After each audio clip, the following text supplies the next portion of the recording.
की छोटी बहू। माँ, तब आपको यहाँ बहुत दिक्कत होती होगी ना? हाँ, शुरू शुरू में तो हुई दिक्कत। इस घर के रीति रिवाज बहुत सख्त थे और मेरी सास बहुत कड़क थी। हर वक्त ना पैसे बचाने की बातें करती थी। फिर वही आदत धीरे धीरे मुझे भी लग गई।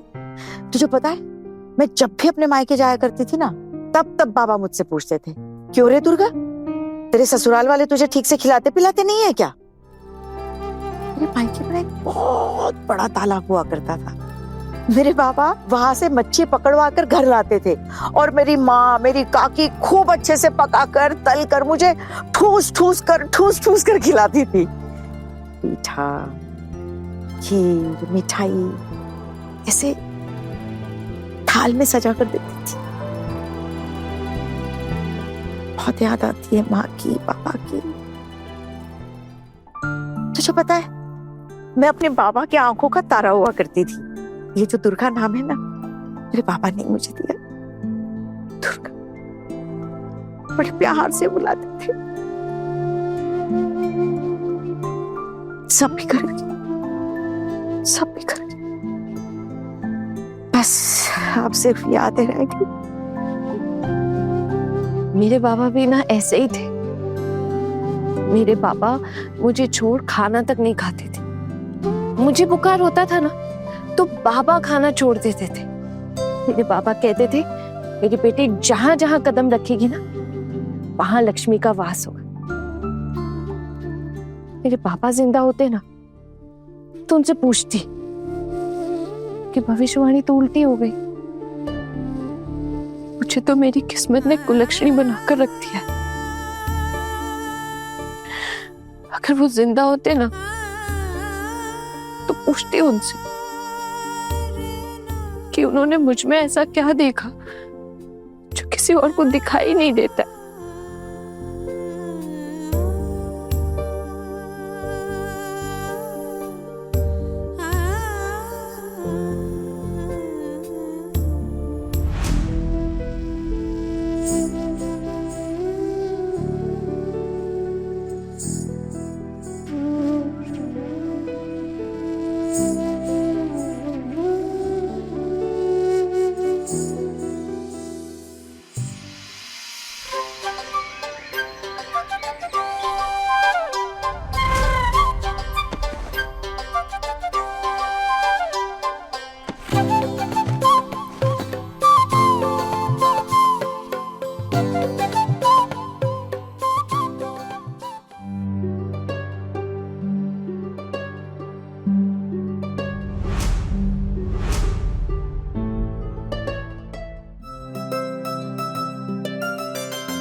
हाँ दुर्गा, छी छी छी छी छी, गीले कपड़े से पोंछ पोंछ के पूरा चिपचिपा करके रखा इस लड़की ने बदन। 2 दिन हो गए हैं, नहा नहीं पाई हूँ। ऐसे थोड़ी ही रह सकती हूँ। अभी ये दरवाजा खोलूंगी ही नहीं। अभी इतनी सुबह को कोई उठा भी नहीं होगा। वो लड़की तो नहाने गई है, अच्छा मौका है, जल्दी नहा लेती हूँ।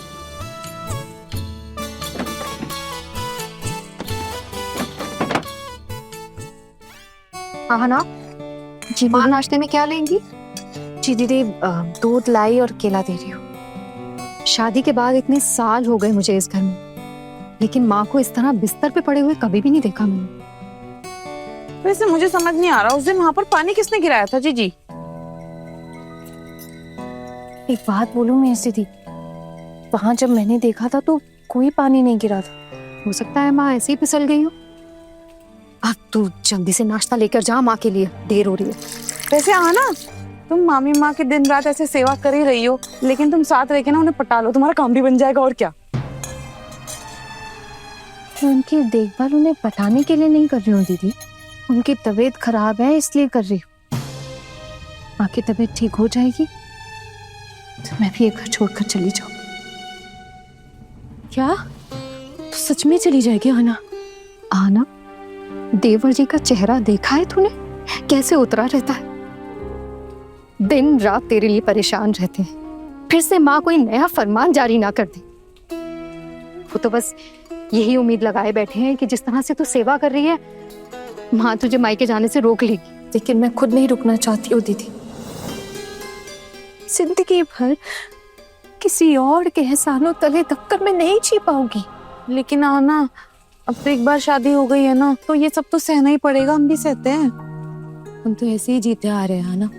देखना धीरे धीरे छोटी छोटी बातें ये सब सह लोगी तुम। हर कोई अलग होता है दीदी। शायद इस तरह जिंदगी जीना कुछ रास नहीं है।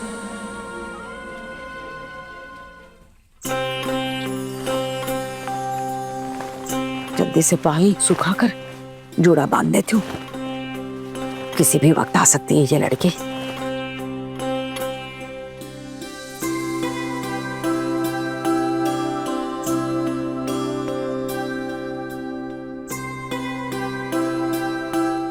आना, तेरे मायके की हालत हमसे बेहतर तू जानती है।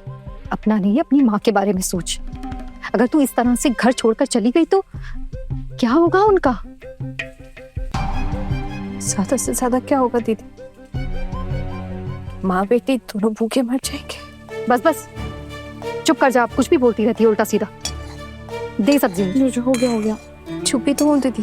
और कुछ देर में चुपचाप ये घर छोड़कर चली भी जाऊँ। फिर जब नई दुल्हन आएगी ना, तब आप लोग उसके साथ अच्छे से गृहस्थी संभालिएगा। नई दुल्हन मतलब? क्यों, आपके देवर जी दोबारा शादी नहीं करेंगे क्या? और फिर माँ ने ये बात तो बहुत पहले ही कह दी थी, बिना डिवोर्स के शादी कैसे हो सकती है? देखा ना, ये सब ना आसान नहीं होता है। सोना दीदी, आजकल डिवोर्स लेना कोई बड़ी बात नहीं होती। म्यूचुअल डिवोर्स मतलब अगर दोनों की रजामंदी से डिवोर्स हो ना, तो एक ही दिन में सारी कागजी कार्रवाई हो जाती है। ये कैसी बातें कर रही है आना? 7 जन्मों का रिश्ता होता है शादी। ये छोटी छोटी बातों पर टूट नहीं जाता। एक बात और, देवर जी तुझे कभी भी तलाक नहीं देंगे। दे देंगे दीदी, और कर भी क्या सकते हैं वो। अरे ना, ऐसी बात नहीं है। अर्जुन भैया ना बहुत अच्छे हैं, बहुत अच्छे इंसान है। वो वैसे इंसान नहीं है। वो तुम्हें बहुत चाहते हैं, बहुत प्यार करते हैं। वो पता है, अर्जुन भैया ना तुम्हारे जैसे एकदम सख्त नहीं है। उनका दिल बहुत ही नाजुक है, समझो।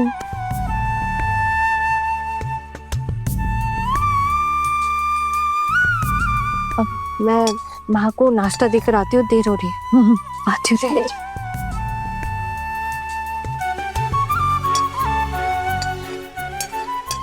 मुझे ना इन दोनों के लिए बहुत बुरा लग रहा है दीदी। लगता है इन दोनों को पास लाने के लिए कुछ ना कुछ रास्ता निकलना पड़ेगा। ओ माँ, कितना सुकून मिला ना कर। शांति शांति। हे भगवान, ये लड़की अभी तक इधर आई नहीं है। बस थोड़ी देर और साथ दे दे। हे माँ, वरना आते ही ढेरों सवाल पूछने शुरू कर देगी। हाँ? आप खड़ी कैसी हुई, फिर आप बाथरूम तक कैसे गई, फिर आपने नहा कैसे लिया, साड़ी कैसे पहन ली। ये माँ पता नहीं क्या क्या पूछेगी। ये बहुत ही बड़बोली है ये लड़की। कुछ नहीं हो सकता इसका। मैं एक काम करती हूँ, तैयार होकर रजाई के अंदर घुस के सो जाती हूँ। उसको पास ही नहीं आने दूंगी। मालिश वालिश की तो बात ही नहीं होती। हाँ, चलो लेट जाती हूँ। माँ,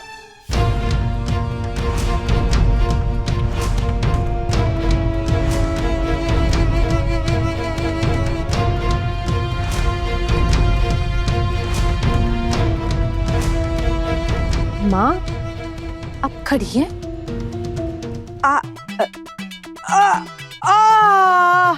ओ माँ, वो बाथरूम जाना था तो जैसे तैसे लाठी का सहारा लेकर ना बाथरूम तक गई थी। अब तुम थी नहीं तो क्या करती। माँ तो आपको मुझे बुलाना चाहिए था, आप ऐसे अकेले क्यों खड़ी हो गई? बेल भी थी ना आपके पास, कम से कम उसे ही बजा देती आप। अरे कोई नहीं, छोड़ दो ये सब, छोड़ दो। आपको बिठा देती।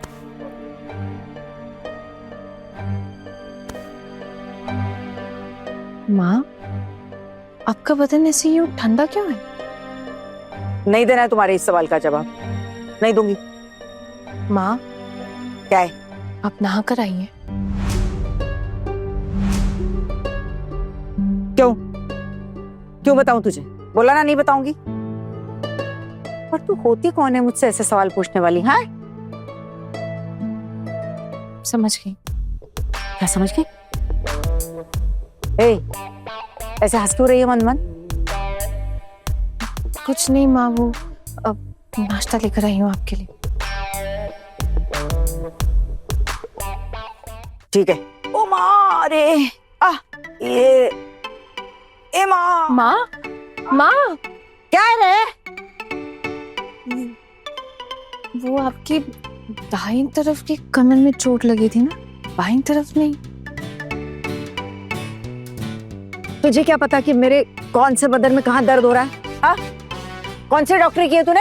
माँ, पिछले दिन ही तो अब हम ये कंफ्यूजन था कि दाई तरफ चोट लगी कि बाई तरफ, फिर याद है क्लियर हुआ था कि दाई तरफ की चोट लगी है। ठीक है, ये सब छोड़िए माँ, आप बैठिए, मैं आपको नाश्ता खिला देती हूँ। ठीक है ठीक है, यहाँ रख दिया है ना, अब जाओ, चली जाओ। चली जाओ? मुझे तो आपके पास ही रुकना है माँ। अरे बोला ना रुकने की कोई जरूरत नहीं है। सुना नहीं तूने? एक बात नहीं मानती हो तुम, पता है कितनी ढीठ हो गई हो। चली जा यहाँ से। हाँ माँ, मैं इस दुनिया की सबसे बुरी लड़की हूँ, मान लिया मैंने। माँ, अगर अब आपकी तबीयत ठीक हो गई है तो मेरा मतलब है अब आप चल फिर पा रही हैं तो। हाँ तो मैं चल फिर पा रही हूँ तो फिर कल। हाँ, इसका मतलब तू कल ही मायके जाना चाहती है? हाँ, इसी महीने मायके जाकर तू मेरे बेटे का अमंगल करेगी, यही चाहती है ना तू? मेरे यहाँ रहने से भी तो अमंगल हो ही रहा है ना माँ। और आप देखिएगा, मेरे चले जाने से ना आपके बेटे का भाग्य दोबारा खुल जाएगा। इतनी बातें करने की ना जरूरत नहीं है। और एक बात कान खोल कर सुन लो, हम तुम्हें इस घर की बहू बना कर लाए हैं? तो तुम तभी जाओगी जब हम लोग चाहेंगे। आप मुझे क्यों रोक रही है माँ? अपने फायदे के लिए, अपने बेटे के फायदे के लिए। अब बोल, हाँ? तुझ पर तरस खाकर कुछ नहीं कर रही हूँ मैं, रुकना चाहती है। माँ, आप बैठेंगी या वापस लेट जाएंगी तो मैं आपको नाश्ता खिला देती हूँ। मैं लेट जाती हूँ। ठीक है, आइए आराम से।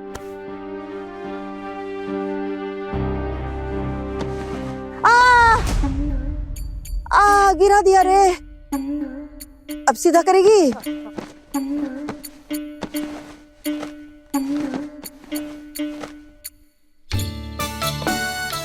ये लड़की अब तक तो समझ ही गई होगी कि मैंने इसे रोकने के लिए ही इतना ड्रामा किया है।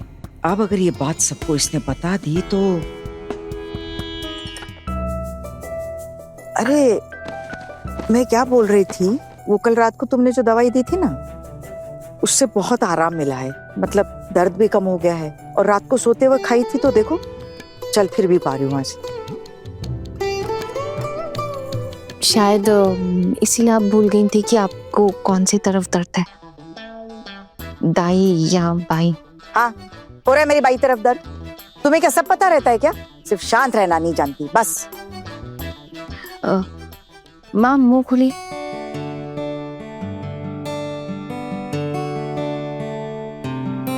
वो अब दर्द कम हो गया ना, तो थोड़ी थोड़ी भूख भी लगने लगी है। तुम मेरा काम कर दो, जाकर सबको बता दो कि अब मेरी तबीयत एकदम ठीक हो गई है और मैं चल फिर पा रही हूँ। जी माँ।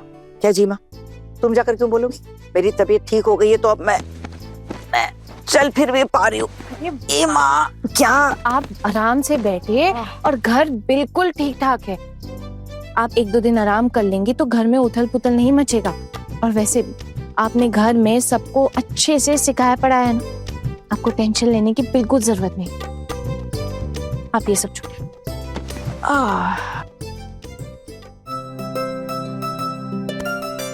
देखो खाने से ताकत आई और अब उठ के बैठी हूँ ना, अच्छा लग रहा है। वो लेटे लेटे ना उल्टा दर्द बढ़ गया था मेरा कमर का। इसीलिए बोल रही थी कि आप आराम से उठ के बैठे।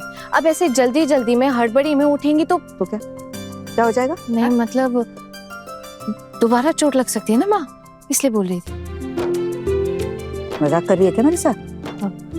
नहीं माँ, आप बुजुर्ग हैं, आपको मजाक कैसे उड़ा सकती हूँ मैं। आप ये कहिए।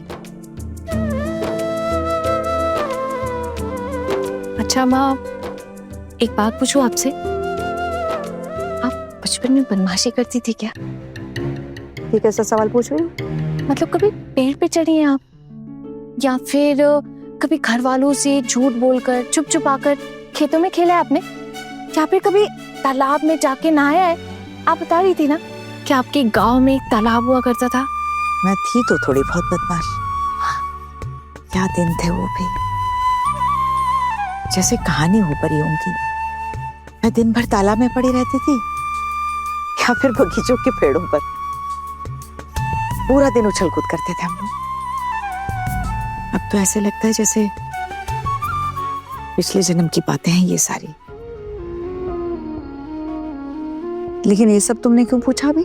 बस ऐसे ही माँ, कुछ खास कारण नहीं है।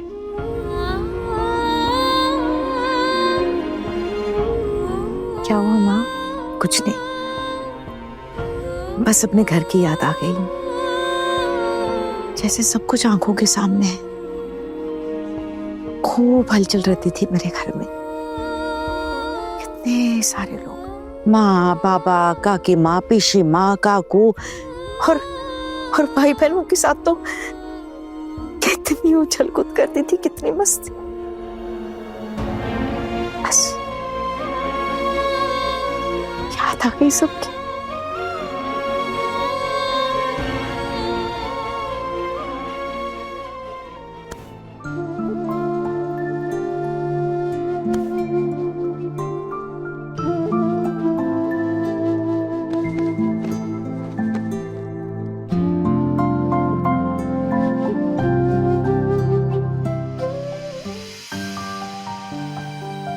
ऐसा तो हमेशा के लिए नहीं चल सकता है ना। अरे छोटू, अब तो बड़ी माँ की तबीयत भी ठीक है, तो बड़ी माँ अब भी तुझे अपनी पत्नी से मिलने नहीं दे रही। तो मुझे ही बुरा लगने लगा है छोटू तेरे लिए। क्या बताऊं, मतलब कुछ तो प्लान करना पड़ेगा ना हमें। मुकुंद दादा, मैं तो कहता हूँ आप रहने दो, अभी छोड़ दो प्लानिंग, कोई जरूरत नहीं इस चीज की। वैसे भी माँ की तबीयत खराब थी, इसलिए उन्होंने आना को अपने पास रोका हुआ था। अब तो माँ की तबीयत ठीक हो गई है और वो कुछ ही दिनों में आना को अपने मायके वापस भेज देंगे। नहीं छोटू, मायके जाने से पहले तुम दोनों को साथ में कम से कम कुछ वक्त तो बिताना चाहिए ना। अभी तक तो तुम दोनों ने सुहागरात तक भी साथ नहीं बनाई है। भाई तू, बड़ी माँ अभी तक अपने कमरे से नहीं निकली है, तो एक बार तू मेरा प्लान सुन ले। मीता जाकर बड़ी माँ को, मैं? हाँ तुम, मीता जाकर बड़ी माँ को ये बोलेंगी कि छोटू को ना बहुत तेज बुखार है। हाँ, ये सही रहेगा। नहीं, बुखार नहीं बोल सकते, सॉरी। हाँ, मीता जाके बोलेगी कि छोटू को ना बहुत तेज सर दर्द हो रहा है, उसका सर दर्द से फटा जा रहा है। लेकिन दादा ये सब माँ को बता के क्या फायदा होगा? अरे अर्जुन भैया, आप बिल्कुल ना समझो। सर दर्द कर रहा है तो सर दबाने के लिए भी कोई चाहिए होगा ना। तो मैं एक काम करती हूँ, मैं सीधा जाके बड़ी माँ से कहती हूँ कि अर्जुन भैया का सर दर्द के मारे फटा जा रहा है, और वो तुरंत हना को भेज देगी इस कमरे में आपका सर दबाने के लिए, है ना? सही कहा आपने भाभी, ये प्लान अच्छा लग रहा है। आप माँ को पहचानती नहीं हो, इतने दिनों से देख रही हो ना भाभी आप, तो कैसे चलेगा ये? छोटू, अब ना बातें करने से कुछ नहीं होने वाला है। अब हमें कुछ ना कुछ प्लान करके तो मैनेज करना ही पड़ेगा ना। एक काम करता हूँ, मीता नहीं तो मैं जाके बोलता हूँ बड़ी माँ को। हाँ। क्या है ना, मैं बड़ी माँ के कमरे में जाके सीधा आना को डांट दूंगा। क्यों? कमिंग टू द पॉइंट, मैं जाऊंगा राना को बोलूंगा, आना क्या कर रही हो तुम? बड़ी माँ के कमरे में क्या जरूरत है तुम्हारे रहने की? वहां पे तुम्हारे पति का सर दर्द से फटा जा रहा है और तुम हो किया। अरे जाओ जाके अपने पति की सेवा करो, उसका सर दबाओ, बाम लगाओ उसे। और देखना बड़ी माँ तो अपने छोटू के लिए पागल है। ये बात सुन ले, खुद ब खुद भेज देंगे आना को इसका ख्याल रखने के लिए। आइडिया तो सही है दादा, लेकिन आपसे एक बात कहूँ, आना से ना मेरी बात ही नहीं हो पा रही है। कल मैं कोशिश कर रहा था उससे बात करने की, लेकिन जैसे पिशीमोनी और चाची जी आ गई और फिर माँ के सामने उन्होंने बवाल खड़ा कर दिया। मुझे तो अब ऐसा लग रहा है कि मेरी तो अब हिम्मत ही नहीं हो रही आना से दोबारा मिलने की। मुझे तो समझ ही नहीं आ रहा। है छोटू, शादी हो गई अब तेरी, हिम्मत नहीं हो रही है दादा बोलने से अब कुछ नहीं होने वाला है, समझा? ठीक है, टेंशन मत ले, मैं कुछ ना कुछ करता हूँ तुम दोनों को मिलवाने के लिए एक साथ, पक्का? एक सेकेंड, वो ऑफिस से आने के बाद तू बड़ी माँ से मिला क्या जाके? नहीं। अब मिलने जाने की कोई जरूरत भी नहीं है छोटू, क्या है ना, हम जाके बड़ी माँ को ये बोलेंगे कि तुमसे मिलने नहीं आ सकता है, तेरा ना सर दर्द हो रहा है, ठीक है? डन? डन। हाँ ठीक है, लेकिन दादा आना अभी एकदम नहीं आए तो भी चलेगा, लेकिन रात तक भेज देना, वो थोड़ी सी बातें करनी थी। हाँ हाँ देवर जी, ठीक है, हम दोनों देखते हैं क्या कर सकते हैं आपके लिए, आपका दर्द कैसे दूर करें।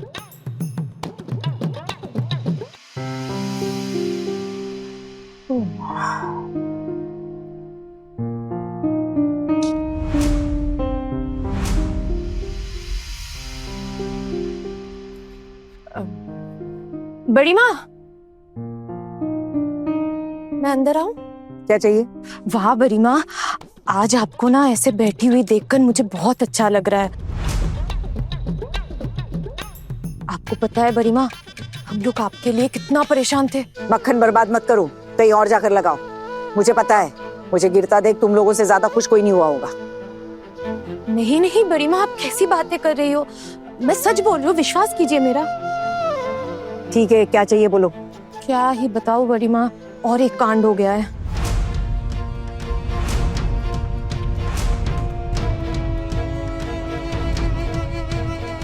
हैं? अब क्या हो गया? देवर जी ना आपसे मिलने बिल्कुल भी नहीं आ पा रहे। क्यों? क्या हुआ मेरे छोटू को? ऑफिस से ही अपनी तबीयत खराब करके आए वो। क्या? अचानक क्या हो गया उसकी तबीयत को? रुको, मैं देख कर आती हूँ। हाँ, आराम से, आप इतनी हड़बड़ी मत कीजिए। दाई तरफ ना सही, बाई तरफ तो आपको दर्द है ना। आराम से उठिए माँ। हाँ, वो छोटू की तबीयत सुनकर इतना डर गई ना, भूल ही गई थी कि मुझे कोई दर्द भी है। नहीं नहीं बड़ी माँ, आपको व्यस्त होने की कोई भी जरूरत नहीं है। मैं तो बस यही बोलने आई थी कि देवर जी का सर दर्द से फटा जा रहा है, और हाँ, उनका बदन भी दुख रहा है। पर बड़ी माँ, आप इस हालत में मत जाइए। अरे सुन, छोटू को कोई बुखार तो नहीं है? बुखार नहीं, बुखार तो नहीं है, सर दर्द से बहुत परेशान है वो। लेकिन आप टेंशन मत कीजिए, आपके भतीजे ने उन्हें दवाई दे दी और सोने के लिए भी कह दिया। शायद 2-3 घंटे रेस्ट करेंगे तो ठीक हो जाएंगे बिल्कुल। वो मेरा ना मन नहीं मान रहा, मैं जाकर एक बार देख ही आती हूँ। हाँ हाँ, लेकिन आप ऐसे कैसे? बड़ी माँ। हाँ, तो कौन? तूने दवाई दी है ना? कैसा है मेरा छोटू? मत ही पूछो बड़ी माँ, ना जाने कहां से अपनी तबीयत खराब करवा के आए। अभी तो जस्ट आप ठीक हुई हैं, पर अब ये छोटू। और तुम यहाँ खड़ी होके सुन क्या रही हो? सुना नहीं तुमने? छोटू का सर दर्द से फटा जा रहा है, जाओ जाकर उसकी सेवा करो, फिक्र करो अपने पति की। और बड़ी माँ भी ठीक है, और हम सब हैं इनकी देखभाल करने के लिए। अपनी पत्नी होने का फर्ज निभालो थोड़ा सा। दादा, मैं यहाँ काम कर रही थी, माँ के नाखून काट रही थी। अरे आना, नाखून तो कोई भी काट सकता है ना, और छोटू के लिए तो तुम होनी चाहिए ना। और दवाई देके आया हूं मैं उसे, बाम भी रख दी है मैंने, हो सके तो उसके सर पे अच्छे से बाम लगा देना। क्या है ना बड़ी माँ, सर दर्द से आराम मिलेगा उसे। हाँ बिल्कुल, मैं एक बार देख आती हूँ। हाँ उसको।